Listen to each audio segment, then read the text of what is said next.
10월 30일 네트워크 매거진 시작합니다.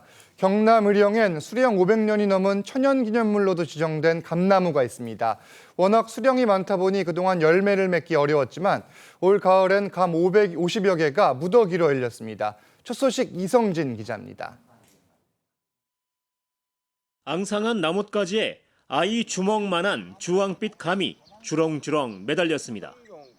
나무 전체를 살펴보니 50여 개에 이릅니다. 높이 28m, 둘레 4m로 경남 의령에 있는 우리나라에서 가장 오래된 감나무입니다. 감나무는 길어야 250년을 사는 걸로 알려져 있습니다. 그런데 이 나무는 수령이 500년을 넘어 지난 2008년 감나무로는 유일하게 천연기념물로 지정됐습니다. 수령 500년이 넘다 보니 마을 주민들도 저마다 나무와의 추억을 지니고 있습니다. 보리 타작할 무릎에는 다 양석이 떨어지고 그럴 시절입니다. 그럴 때 이 감꽃을 주워가지고 흙을 달게 한. 이 나무엔 3년 전 감 4개가 열리더니 올해는 감 50여 개가 무더기로 열렸습니다. 길조라는 소문에 관광객까지 늘어났습니다. 신기하네요. 그래 처음 봤어요. 그게 나무가 500년 지탱할 수 있었다 그런 것이. 오래전 감나무 근처에 거름 창고가 있어 그 양분 덕분에 나무가 오래 살고 열매까지 맺은 것으로 추정됩니다. 나무들도 조금 각각의 개체마다 특성이 달라질 수 있기 때문에 상태가 괜찮고 관리가 정말 잘 되고 있으면은 나무에서 열매를 지자체는 퇴비살포 등 토양을 개선해 감나무를 보호할 계획입니다. TV조선 이성진입니다. 늦가을에 접어들면 갯벌에서 잡히는 꼬막이 제철을 맞습니다. 전남 부성의 벌교꼬막은 전국 생산량의 70%를 차지하는데 국가 중요 어업유산으로 지정된 뻘배 어업 방식으로 꼬막을 생산 중입니다. 박건우 기자가 현장을 다녀왔습니다. 드넓은 갯벌에 나선 어민들이 썰매를 탄 것처럼 달려나갑니다. 갯벌에서 잡은 싱싱한 벌교꼬막이 그물망에 가득 들어찹니다. 오늘 20kg 잡았어. 감독꼬막 알아주지. 갯벌에서 이동할 때 쓰는 긴 나무 썰매처럼 생긴 도구는 뻘배라 불립니다. 국가 중요 어업유산 제2호로 지정된 전통 뻘배 어업입니다. 이 뻘배는 한쪽 무릎을 판자에 대고 다른 다리로 펄을 밀면서 갯벌을 이동할 때 쓰는 기구입니다. 전남 보성 벌교꼬막은 1년 어획량이 3,500여 톤에 이릅니다. 손으로 수작업으로만 하고 있습니다. 그 꼬막이 이제 그 수작업을 하면 꼬막도 덜 상하고 싱싱하고. 전국 꼬막 생산량의 70% 이상을 차지합니다. 벌교 갯벌은 모래와 황토가 섞이지 않은 진흙 펄이고 2006년 국내 연안 습지 최초로 람사르 습지에 등록되기도 했습니다. 천혜의 갯벌이 전국에서 가장 유명합니다. 오염원이 하나 없는 그런 좋은 갯벌을 가지고 있기 때문에 이 좋은 꼬막이 생산된다. 보성군은 수산물 지리적 표시 1호로 등록된 벌교 꼬막의 해외 수출과 뻘배 어업 보전에 주력하고 있습니다. TV조선 박건우입니다. 딸기의 제철은 아무래도 겨울인데 이 딸기의 고장으로 알려진 충남 논산시가 출하 시기를 한 달 정도 앞당기고 있습니다. 크고 맛있는 신품종 딸기를 조기에 출하하면서 농가 소득이 3배 오르는 효과도 거두고 있습니다. 김다루 기자의 보도입니다. 빨갛게 익은 딸기가 탐스럽게 매달렸습니다. 바구니에 담은 딸기가 일반 딸기보다 2배 정도 큽니다. 단맛과 과즙이 풍부한 국산 딸기 품종인 킹스베리입니다. 11월 말쯤인 수확 시기를 한 달 정도 앞당기면서 농가 소득도 크게 올랐습니다. 풍미, 향 이런 것은 상당히 좋습니다. 가격이 이제 55,000원까지 이제 1kg에 평소에 거의 2배, 3배 되는 거죠. 논산시는 딸기 조기 출하를 위해 딸기 모종이 자라는 여름철에 25도 이하의 온도와 일사량을 조절해 왔습니다. 8월 달에는 그 조건을 만들어주기가 힘들죠. 냉풍기하고 암막 커튼을 이용을 해서 저온 단일 조건을 유도를 해준 거죠. 그동안 국산 딸기 신품종 6종을 개발한 논산시는 논산 딸기의 세계 시장 개척에도 주력하고 있습니다. 세계인의 딸기로 지금 탈바꿈시키기 위한 2027년도에는 저희가 딸기 세계 엑스포를 우리 논산에서 주최하기 위해서 지금 준비를 하고 있고요. 논산시는 또 내년 2월 태국 방콕에서 논산 딸기 축제를 열어 동남아 시장을 본격 공략할 예정입니다. TV조선 김다로입니다. 울산 울주세계산악영화제가 열흘간의 일정을 끝으로 어제 막을 내렸습니다. 올해는 각종 체험 행사를 강화하고 규모를 확대하는 등 세계 3대 산악영화제가 되기 위한 노력이 이어졌습니다. 김동영 기자입니다. 아이들이 자전거 페달을 힘차게 밟자 바퀴가 돌아가면서 나오는 전기로 영화가 상영됩니다. 행여나 영화가 꺼지진 않을까 아이들은 있는 힘껏 자전거 바퀴를 돌립니다. 아시아에서는 처음으로 시도한 페달 극장 모습입니다.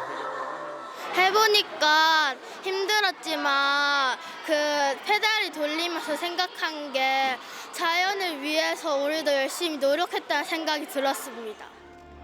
올해로 8회째를 맞는 울산 울주 세계 산악영화제는 지난 20일부터 열흘간 산과 자연, 인간을 주제로 한 36개 나라 131편의 영화를 상영했습니다.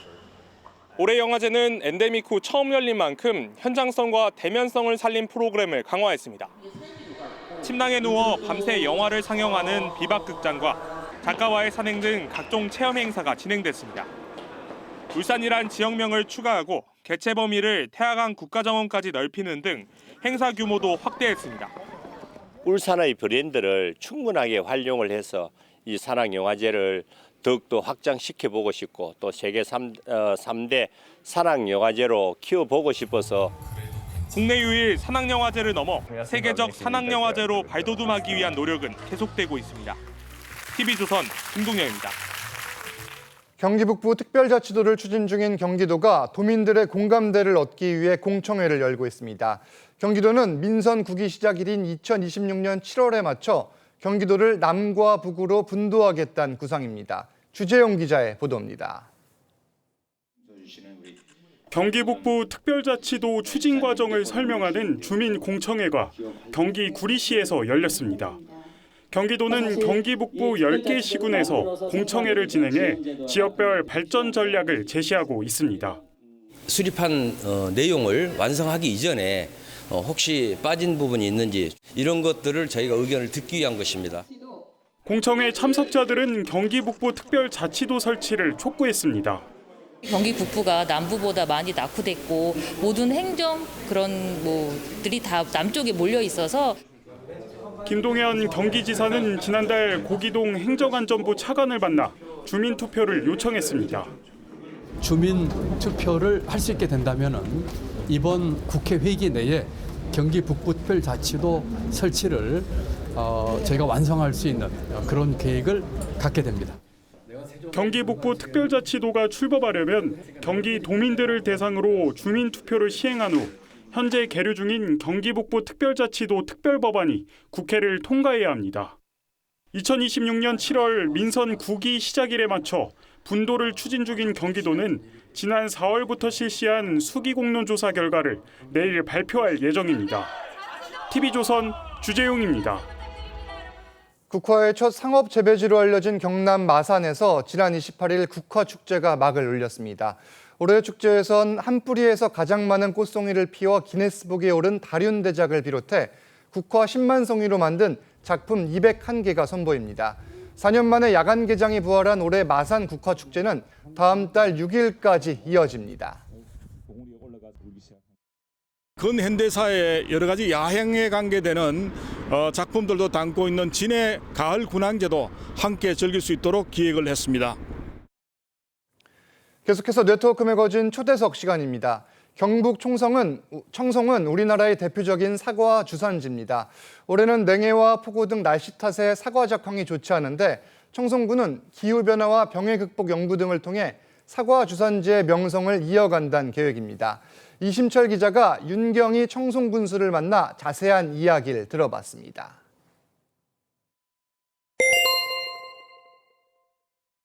결실 과정에서 대한민국 전역에 탄저병, 사과가 이런 물러지는 탄저병이 있습니다.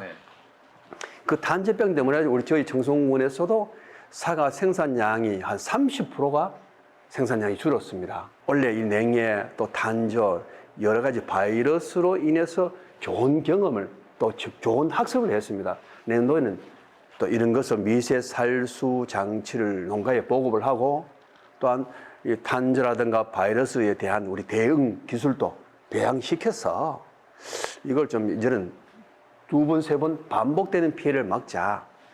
또 반면 우리 청송군에서 우리 농가에 냉해 피해를 줄이기 위해서 미세 살수 장치 시스템을 80%를 보조를 해서 지급을 합니다. 그래서 일부 농가에서는 그걸 살수 장치를 하기 때문에 내년도에는 냉해 피해로부터는 좀 많이 줄일 수 있다. 그렇게 저희들 판단하고 내년도 생산량은 약 한 8만 톤 가까이 생산 계획의 준비를 철저히 하고 있습니다. 축제장을 옮겨서 연간 우리 한 40에서 50만 명이 5일 동안 청송사과 축제에 다녀갑니다. 그만큼 청송사과 축제는 이제 유명해졌습니다. 우리 관광객들 청송 오시고 청송 방문을 하시면은 축제장에서 사과를 사게 되면은 다음 한 박스에 5,000원이라도 헐게 사야 됩니다. 그러기에 축제장에 오는 멋이거든요. 그리고 또 우리 청송 사과는 지금 보면 이제 사과의 모든 것이 축제장에 오시면 다 했다 생각하면 됩니다. 말 그대로 하자면 애플 축제인데 완전 턴키 시스템이다. 다 모였다. 청송 사과 축제장에서는 신고센터를 2군데로 우리 공무원이 나가서 신고센터에서 상주 근무를 하면서 누구든지 의심스럽거나 바가지 요금이 있다면 즉시 신고하면 바로 시정 조치를 하고 거기에 상응된 보상을 해드릴 겁니다. 이제는 축제장에서 바가지를 씌우거나 국민을 속이는 그런 축제가 되어서는 안 됩니다. 승차율이 작년 대비했을 때는 한 20에서 25%가 계속 상승해 있습니다. 이게 거의 고정입니다. 그리고 외국 관광객들도 공영 주차장에 차를 세워놓고 이거 버스 한번 타보자. 청송버스 공짜로 가던데 이거 타고 하면 주사지 한번 가보자. 중앙산 가보자. 이게 많이 활성화되었습니다. 버스 요금을 안 받으니까 운전기사는 안전만 생각하고 올라오면 바로 앉는 거 보면 출발할 수 있단 말입니다. 돈 받으면 돈 일일이 왜 안 냈노 확인해야 되고 거스름 돈 내줘야 되고 그건 또 농촌은 어르신들 카드를 쓰거나 도시처럼 그러지 못합니다. 무조건 현금이 오갑니다. 어르신들, 국민들의 이동권 보장에는 이만한 게 없더라. 그리고 어느 곳에 내가 마음만 먹으면 청송군 전역에 어디든지 갈 수 있지 않습니까? 편안히. 이것마도 저는 엄청난 복지고 또 국민에게 줄 수 있는 혜택으로 저는 생각합니다. 주황산 오셨다가 주산지 오셨다가 또 우리 청송 정원에 들으셨다가 나가실 때 우리 백석탕 공영발자국 이런 네트워크를 구성해야 됩니다. 현재는 지금 청송의 관광 자원이 이제 네트워크가 이제 이루어지고 있는 중입니다. 옛날에는 주황산만 목적을 두고 왔다가 가버립니다. 뚜렷하게 볼 게 없었잖아요. 이것을 저희들은 끊임없이 이렇게 네트워크를 일으킬 수 있도록 우리가 만들어 가고 홍보를 하고 이미지 쇄신해야 됩니다. 맨날 앉아가지고 중앙산 입구만 앉아가지고 도토리 묵만 팔아가 들리라 하지 않습니까? 그러면 저희들이 관광 자원을 왜 또 이렇게 열심히 만들려고 하면 우리도 시너지 효과가 있어야 됩니다. 사람이 와야 장사가 됩니다. 사람이 와야 청송군이 유지를 합니다. 그래서 이것을 좀 돈 되는 관광 자원을 만들어 보자. 우리는 수십억, 수백억, 수천억을 투자하는데 와서 고기만 하고 가버리면 우리는 또 남는 게 없지 않습니까? 그러면 청송에 와서 청송만이 가지고 있는 자연을 느끼면서 그래도 여기 와서 밥 한 그릇 하면서 다음 몇만 원이라도 몇십만 원이라도 좀 쓰고 갈 수 있도록 관광 잔화를 만들자. 저희들이 유치를 할 수밖에 없는 것은 여기는 정말로 흉악범들, 질 좋지 않는 죄수들이 많다 보니 지역에 찾아오는 면회격 수도 없고 그 사람 때문에 우리가 덕 보는 게 없으면 단지 교정 공무원들이 여기 근한 수백 명의 교정 공무원들이 있습니다. 그 사람들이 우리 지역 경제에 큰 도움을 주고 있습니다. 있는 건물에 리모델링해서 유치만 하면 되는데 굳이 법무부에서 생땅을 사서 수천억에 수백억의 돈을 들여서 막 반대의 주민들이 있는 데서 그렇게 해야 될 이유가 뭐였노? 있는 교도소 안에 자연스럽게 유치하면은 청송구리도 경제적으로 큰 도움이 되고 또한 교정 공무원들이 수백 명이 오므로 해서 우리 또 내수 경제에 큰 도움이 되고 이것이 지역 경제를 살리는 효자 역할을 하는 겁니다. 네, 군수님 오늘 말씀 감사합니다. 네, 고맙습니다. 오늘 네트워크 매거진은 여기서 마칩니다. 저희는 다음 주 월요일에 다시 찾아뵙겠습니다. 감사합니다.